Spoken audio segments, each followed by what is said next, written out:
우리가 디도서 보고 있는데요. 사실 목회 서신 하면 디모데 전서 그 사이에 디도서 그 다음에 디모데 후서가 시간 순서는 맞습니다.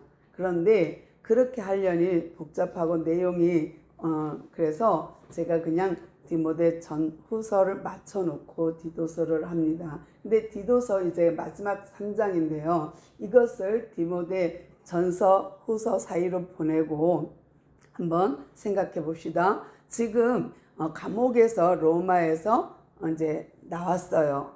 그런데 이 정도 11년 정도 그냥 발이 부르트도록 전도를 했다면 이제 조금 쉴만도 한데 바울은 그렇지 않아요. 바울은 정말로 자기가 지나쳐간 곳도 또 돌아보고 자기가 목회했던 데도 돌아보고 복음을 전한 데도 돌아보면서 다시금 감옥에서 나오자 그레데 섬에 가갖고 디도를 둡니다. 디도는 헬라인이고 그는 이렇게 뭐랄까 좀 일처리를 잘하는 사람, 디모데보다 훨씬 일처리를 잘해요. 그래서 바울과 1차 전도 여행부터 처음부터 같이 한 사람이에요.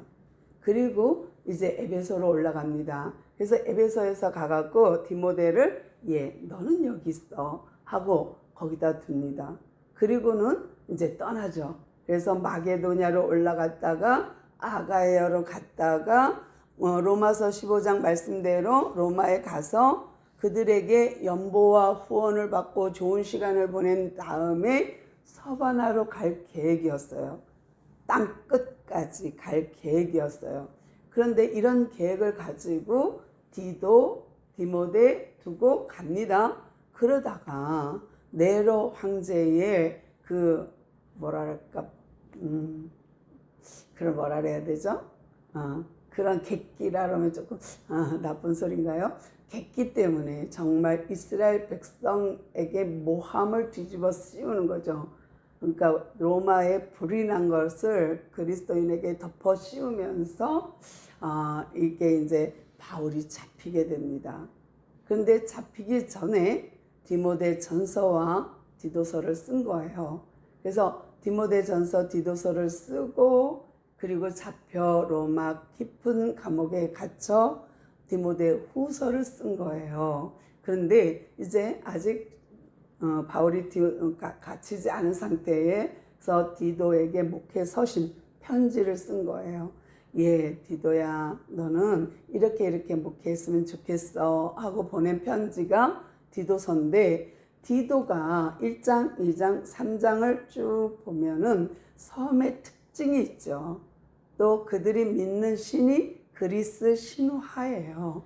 그러다 보니까 거짓된 신화, 그냥 신화는 사실이 아니잖아요. 전설, 신화, 이거는 꾸며낸 얘기일 수 있잖아요. 꾸며낸 얘기잖아요. 그런데 이 그레데 섬은 미노스 문명이 아주 탁월하게 발달한 곳입니다. 이집트 문명처럼, 메소포타미아 문명처럼 미노스 문명은 아주 발달된 문명을 갖고 있었어요. 근데 이 전설에 의하면, 신화에 의하면 그 제우스가 페니키아 땅에 있는 공주가 마음에 들어서 인간으로 바뀌어서 그와 동침하고 아기를 낳았다. 그가 누구냐? 미노스예요. 그런 거짓으로부터 출발된, 가짜로부터 출발된 신화 속에 그 문명이 발달됐고 그 사상과 그 생각과 마음을 가진 자들이니 그들의 실상 생활 속에는 거짓말이 난무한 게 당연한 거예요. 오히려 사기 못 치면 바보가 되는 그런 동네, 그런 섬이에요. 또 이렇게 문명이 교차하고 교통이 교차하는 곳이라 사람들이 여러 민족들이 드나드는 항구요 섬이다 보니 여러 문명들이 들락날락 하면서 그 섬을 장악했던 거죠.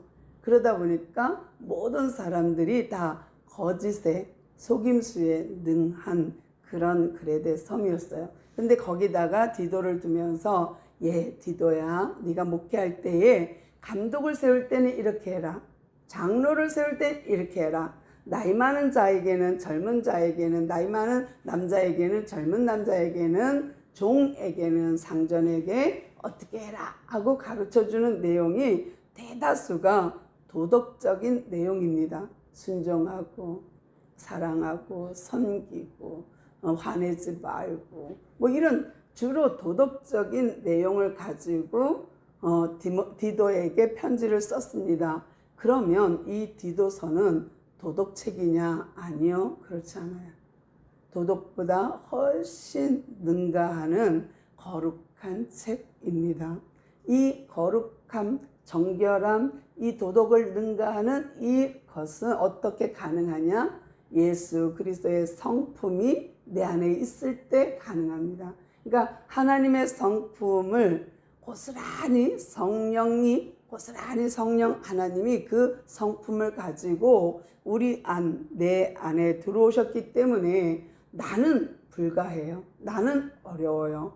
근데 예수님 때문에 그 하나님의 성품을 발휘할 수 있는 거예요. 참을 수 있고 견딜 수 있고 자비할 수 있고 사랑할 수 있는 거죠.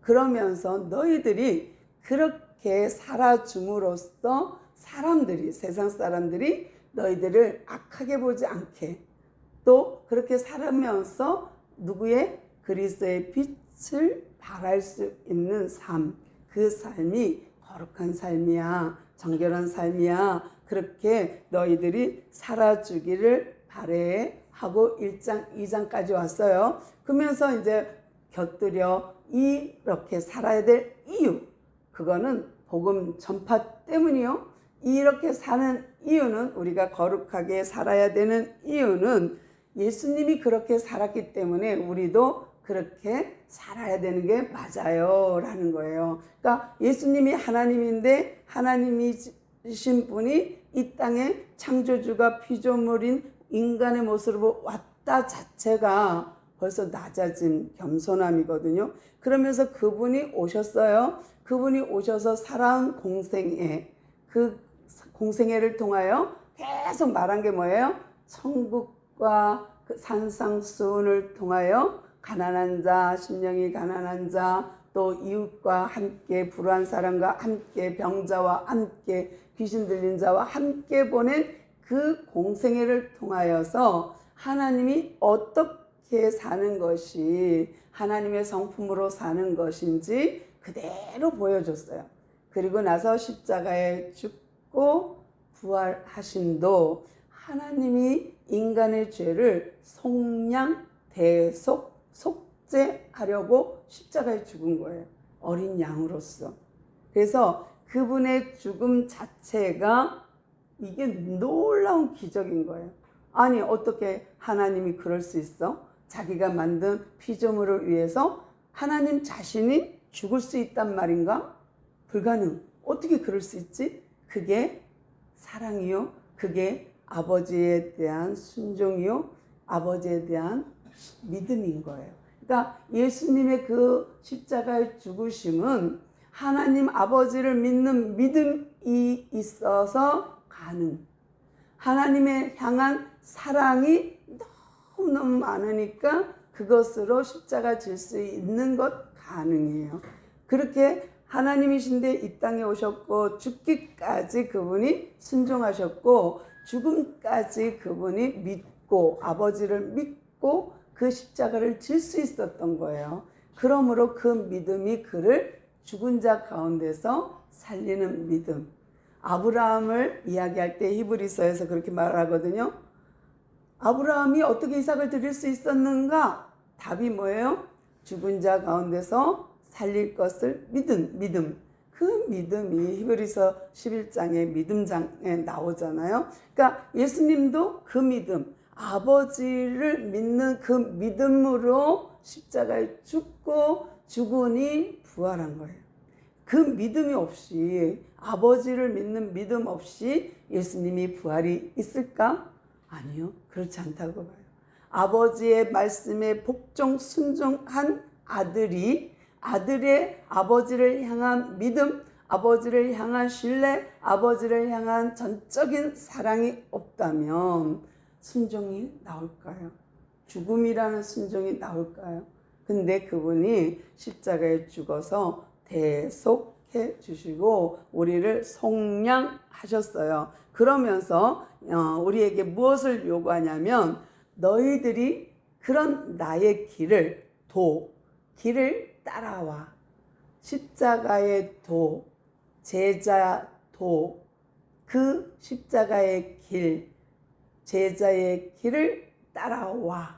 그러면 너희들한테 어떤 게 주어지냐면 하나님의 백성이 되는 길이 열려라는 거예요. 그러니까 너희들을 왜 그렇게 예수님이 와서 십자가에 죽고 부활했는지 알아? 그리고 너희들한테 왜 성령을 주셨는지 알아? 그것은 너희들을 자기 백성 만들려고, 하나님 백성, 하나님의 나라의 백성 되게 하려고 그리 하셨다입니다. 그러면서 너는 디도야, 이 복음을 열심히 담대히 거침없이 언제든지 이 말씀을 전하여라 하고 마무리합니다. 그러면서 이제 3장 넘어왔어요. 3장에서 뭐라 그래요? 너희들 관원들에게 복종해. 관리자들, 정치 통치자들에 복종해 라는 거고, 이 부분에 대해서는 우리가 에베소 할 때 엄청 많이 다뤘었죠. 정말 하나님은 이런 관계를 통하여 자연과 우리 사람과 사람, 그 다음에 상정과 종, 또 임금과 신하에 대한 그런 모든 관계를 통하여서 하나님과의 관계를 설명하고 있거든요. 예를 들어준 거죠. 그러니까 우리는 그 관계를 통하여서 우리와 하나님과의 관계를 얼마든지 해석할 수 있게 되는 거예요. 그러니까 이 통치자들, 권세 잡은 자들에게 너희들이 복종해. 그것이 선한 일이야. 선한 행동이야. 그러니 너희들이 그렇게 하길 바래 라는 거예요. 그러면서 너희들 잘 봐봐. 우리도 예전에 그랬다. 지금 그들이 이렇게 산다고 너희들 욕하면 안 돼. 왜냐하면 그들도 그랬지만, 지금도 그렇지만 우리도 그랬다 라는 걸 말하는 거예요. 그러니까 우리도 과거에 3절, 우리도 전에는 어리석은 자요, 순종하지 않은 자요, 속은 자요, 여러 가지 정욕과 행락에 종노릇했던 자요, 그죠? 우리도 투기하고 그런 자요, 가증스러운 자요, 피차에 미워한 자들이었다라고. 그러니까 정말 우리도 하나님의 모를 때에는 우리의 성품이 그랬다.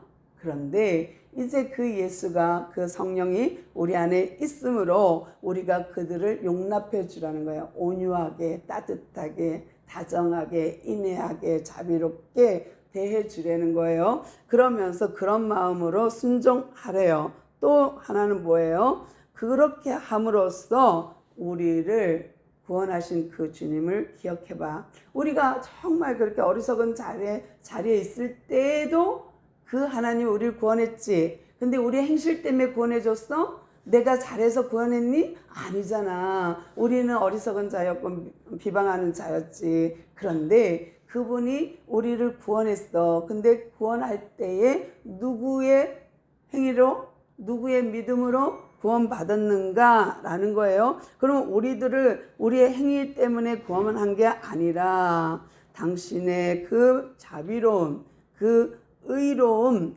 그 예수님의 의로, 그 믿음으로, 예수님의 그 의와 믿음으로 우리를 긍휼을 베풀어 주셔서 우리가 구원받았어. 그분의 의로 내가 구원받고 그분의 자비로 내가 새롭게 된 거란다 라는 거예요. 그러면서 우리가 그런 사람이니 하나님께 늘 언제나 충성된 자로서 풍성함을 구하라는 거예요. 와, 이 풍성함이 뭘까요?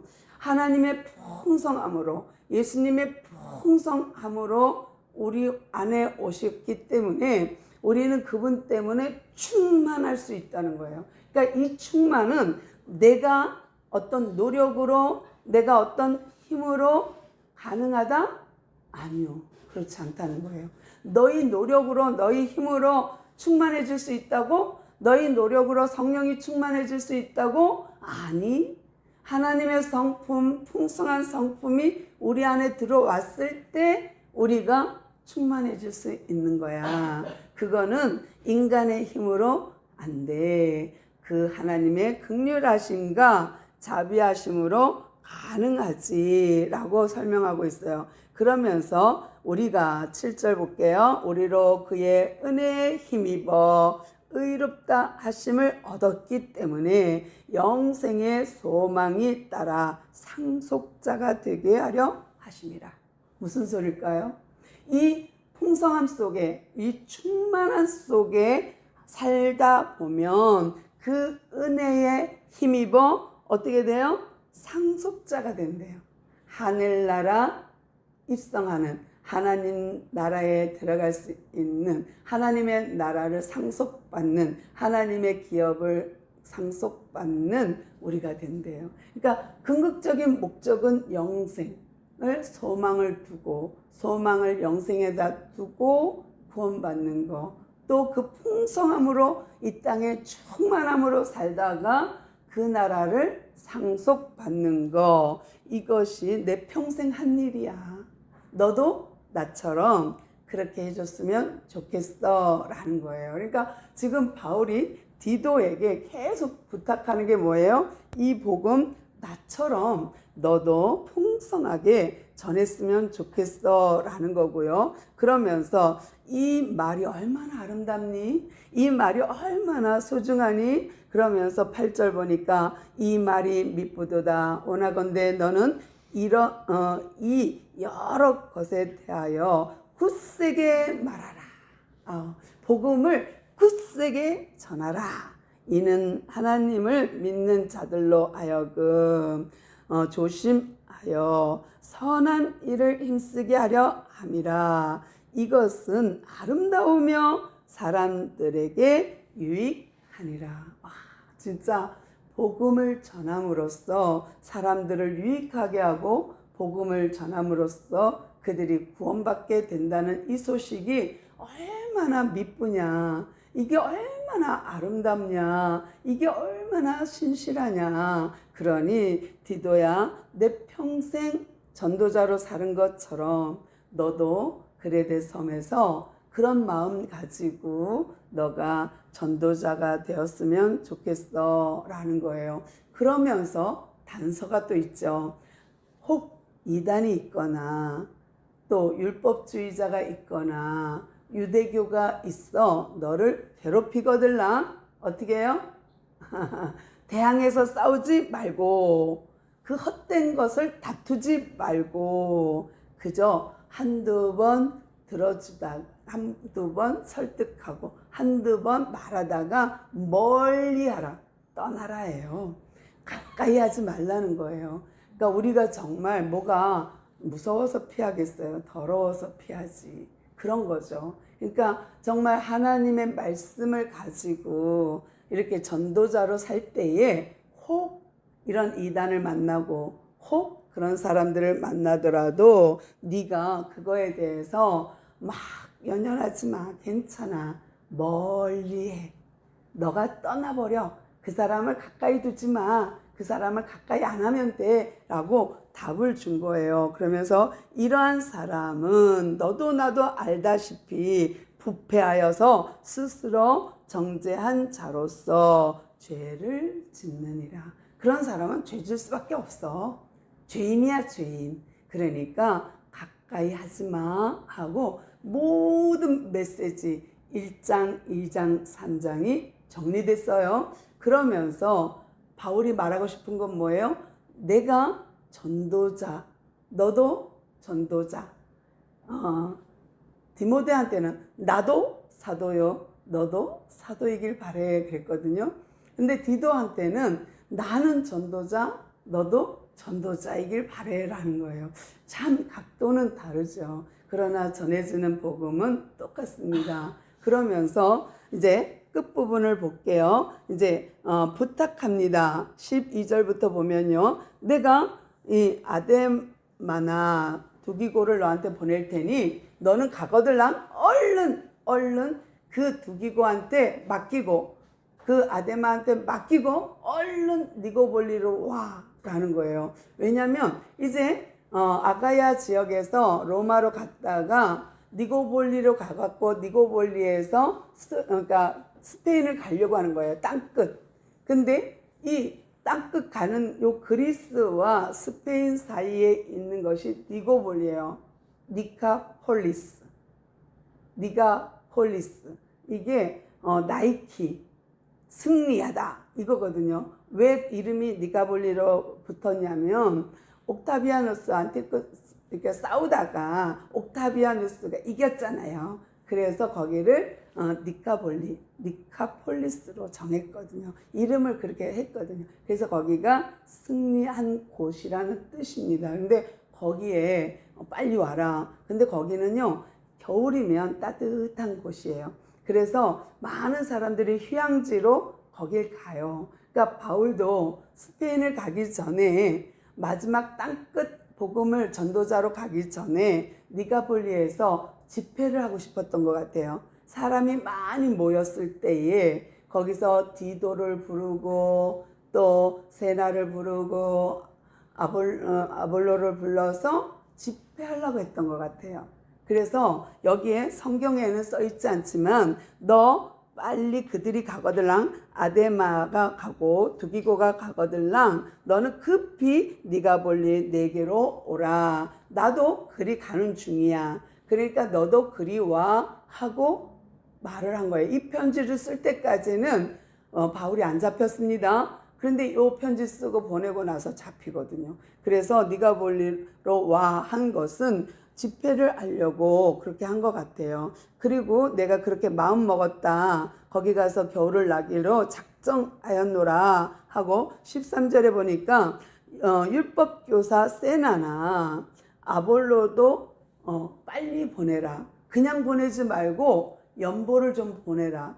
그러니까 그 그레데섬 교회의 성도들에게 말해서 연보를 좀 줘라. 그래서 그들이 여비를 가지고 올 수 있도록 빈손으로 보내지 마라 하는 얘기가 13절, 14절입니다. 율법교사 세나나 그의 아볼로를 급히 먼저 보내요. 빨리 자기한테 보내라는 거예요. 그들로 부족함이 없게 하고 또 우리 사람들로 열매 없는 자가 되지 않게, 그러니까 열매 맺는 자가 되어서 그들에게 연보를 좀 하라는 거예요. 그러면서 하기 위하여 필요한 것을 준비하는 좋은 일에 힘쓰기를 하라는 거예요. 그러니까 그렇게 가르쳐라. 그렇게 배우게 해라. 그렇게 할 수 있도록 네가 해라 라는 거예요. 그래서 이 세나나 아볼로가 니고볼리로 빨리 떠나게 하되 그냥 보내지 말고 전도자가 쓸 여비를 해서 보내라 라는 거예요. 지금도 마찬가지죠. 뭐 선교사님들 우리가 후원하지 않으면, 교회가 후원하지 않으면 그들이 외국에서 자비랑 선교하기가 굉장히 힘들 거예요. 근데 이제는 학교 컴퓨터 요리 이런 것들을 통해서 그곳에 가서 교육을 하더라고요. 제가 아는 선교사님도 인도 쪽에 갔는데 거기서 교회 그러니까 맘대로 못 하잖아요. 그러니까 거기서 학교를 운영하더라고요. 근데 학교가 뭐냐면 컴퓨터 학교, 또 이런 학교 또 그분이 얘기하는 거 이제 태권도 이런 거, 머리 자르고 이런 거, 그렇게 해서 학교를 운영해 갖고 오는 아이들한테 말씀을 증거한다 그러시더라고요. 근데 그렇게 자비랑 선교할 수 있으면 좋죠. 그러나 그러지 못하면 국내에서 그분들을 보내줘야 돼요. 연보해 줘야 돼요. 그래야 사역할 수 있거든요. 바울이 지금 그 이야기를 하면서 좋은 일에 동참하고 좋은 일에 힘쓰게 네가 그들로 하여금 배우게 해라, 도와줘라 라는 겁니다. 그러면서 마지막으로 늘 언제나 바울이 기도하는 것처럼 나와 함께 있는 자가 다 내게 무난하니 믿음 안에서 너무 중요한 거죠. 믿음, 그리스도의 믿음, 그리스도의 도, 제자 도, 그 믿음 안에서 우리를 사랑하는 자들에게 너도 문안하라. 은혜가 너희 무리에게 있을지어다 하고 축도하고 마쳐요. 근데 안타깝게도 디도서를 쓰고 난 다음에 바울이 감옥에 갇히게 됩니다. 로마 감옥에. 그래서 마지막을 감옥에서 순교하게 되는데요. 그래서 전체적으로 보면은 니고아볼리나 아니면 스페인은 가지 못했다라고 봅니다. 그래서 마지막 코스, 정말 이 마지막 코스를 누가 하느냐? 이 제자들이 합니다. 그러니까 디도가 그레데 섬의 주교잖아요. 근데 나중에 이제 문헌 나눠 있는 거 보면 이 디도가 니고볼리로 가요. 갔다가 다시 돌아와요. 돌아와서 그레데 섬에 다시 순교할 때까지, 죽을 때까지 그레데 섬을 섬겼다라고 말을 하고요. 아데마는 어떤 사람이냐? 나중에 정말로 루스드라, 바울이 돌 맞아서 죽었다 해서 성 밖으로 내던졌던 루스드라의 주교가 되었다고 기록돼 있어요. 근데 이 아데마는 뭐예요? 아데미 신의 선물 이런 뜻이 있거든요. 그런데 그런 사람들이 예수 만나서 변화해서 루스드라의 감독이 되었고, 그 다음에 두기고는 정말 럭키, 행운하지만 열심히 편지를 배달하는, 정말 바울의 편지를 대부분 두기고가 전달했거든요. 그리고 또 여기서 나오는 율법학자 세나나 아볼로도 마찬가지예요. 세나는 법률자인데 그리스도를 만나 변화했고, 아볼로는 요한의 세례밖에 모르는 사람이었는데 브루스길라 아굴라 만났고 바울 만나서 이제 그리스도의 정말 제자가 되었고, 그러면 바울 주변에 있는 모든 사람들이 다 한결같이 똑같지 않아요. 다 출신이 다르고 배움이 다르고 다 다른 그들이 하나로 뭉쳤어요. 뭘로? 그리스도로 뭉쳐서 그리스도의 도를 전하는 전도자가 되었다는 거예요. 그러니까 우리가 디도서를 보면서 정말 우리가 마음에 두고 또 나도 그러고 싶어요 하는 그런 결단을 한다면, 여러분도 바울처럼 여기에 나오는 아볼로나 세나나 두기고나 이런 사람들처럼 여러분도 전도자를 한번 꿈꿔보는 이 자리에 있는 우리 모두 되기를 소망합니다. 기도하겠습니다. 주님 감사합니다. 진심으로 기도서를 끝내게 되어서 감사합니다. 우리도 남은 시간 이제 전도자로서 빛을 발하며 살게 하시고 복음을 전하는 자로서 우리가 살게 하옵소서. 우리와 끝까지 함께하고 다름질함으로 주님 나라를 상속받는 우리 모두 되게 하옵소서. 함께하시니 감사하며 예수님의 이름으로 간절히 기도드리옵나이다. 아멘.